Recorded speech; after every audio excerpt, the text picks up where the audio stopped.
India में hair oiling को केवल एक हेयर केयर मेथड की तरह नहीं बल्कि एक ट्रेडिशनल ग्रूमिंग रिचुअल की तरह फॉलो किया जाता है। अगर आप इंडिया में रहते हैं या इंडिया में पले बड़े हैं तो ये बात आप अच्छे से समझ सकते हैं। और इसके लिए कोकोनट ऑयल, आलमंड ऑयल जैसे अलग अलग ऑयल यूज किए जाते हैं जो इटसेल्फ ऐसे न्यूट्रिशियस प्लांट्स या प्रोडक्ट से एक्सट्रैक्ट किए गए हैं। तो फिर ऐसा क्यों होता है कि रेगुलर हेयर ऑयलिंग के बावजूद भी इंडिया में हेयर फॉल या हेयर लॉस के इतने केसेस देखने को मिलते हैं? फ्रेंड्स, इसके पीछे ये 5 रीजंस हो सकते हैं। आइए जानते हैं। Number 1 is genetic predisposition.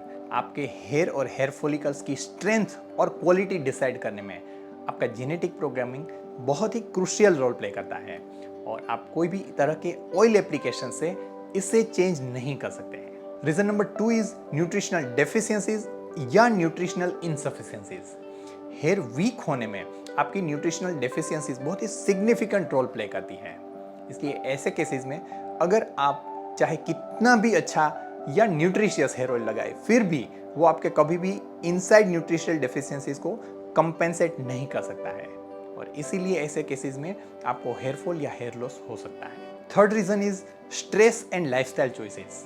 कई बार आप एक्सेस फिजिकल वर्क की वजह से या स्ट्रेनस एक्टिविटीज की वजह से फिजिकल स्ट्रेस लेते हैं या कई बार आप नेगेटिव थॉट्स और इमोशंस की वजह से आप जो साइकोलॉजिकल स्ट्रेस लेते हैं या कई बार आप कुछ इस तरह की लाइफस्टाइल चॉइसेस एडप्ट करते हैं जैसे कि आपकी वो इरेगुलर स्लीप हो सकती है, कई बार वो आपके रेगुलर हीट ड्राइंग जैसी चीज़ें हो सकती है।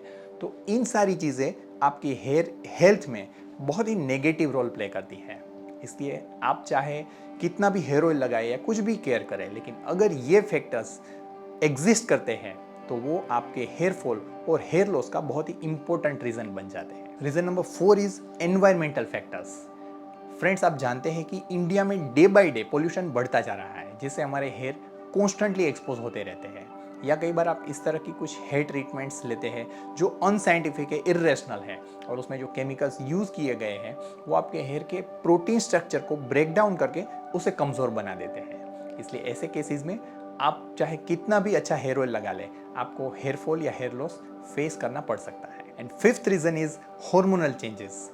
पर्टिकुलरली फीमेल में कुछ पर्टिकुलर एज में या कुछ पर्टिकुलर डिसीज़ की वजह से जो हार्मोनल चेंजेस होते हैं जैसे कि पीसीओएस का प्रॉब्लम है या मेनोपोजल एज है, थायराइड का प्रॉब्लम है, ऐसे केसेस में जो हार्मोनल चेंजेस है वो आपके फॉलिकल्स को, हेयर को कमज़ोर बना देते हैं और कोई भी ऑयल एप्लीकेशन इन चेंजेस को रिवर्स नहीं कर सकते हैं और अल्टीमेटली आपको हेयर फॉल या हेयर लॉस फेस करने पड़ते हैं। तो दोस्तों, अपने इस डिस्कशन को कंक्लूड करते हुए मैं आपको यही बताना चाहता हूँ कि हेयर ऑयल एप्लीकेशन और मसाज डेफिनेटली आपके हेयर की हेल्थ को मेंटेन करने के लिए इम्पोर्टेंट है और आपको ऑफकोर्स वो हेयर वॉश के पहले, शैम्पूइंग के पहले करना चाहिए, लेकिन आप एज ए थेरापी आप हेयर फॉल या हेयर लॉस को ट्रीट करने के लिए उसे एज ए ऑल्टरनेट कभी अप्लाई नहीं कर सकते हैं। और अगर आप अच्छी हेयर हेल्थ मेंटेन करना चाहते हैं तो डेफिनेटली आपको ऊपर के 5 फैक्टर से उससे सबसे पहले कंसिडर करना चाहिए।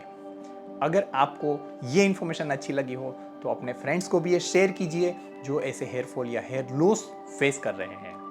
Thank you for watching this video. I am Dr. Siddharth Sakhya, board certified cosmetic plastic surgeon, director of Celebri Aesthetics and your aesthetic partner.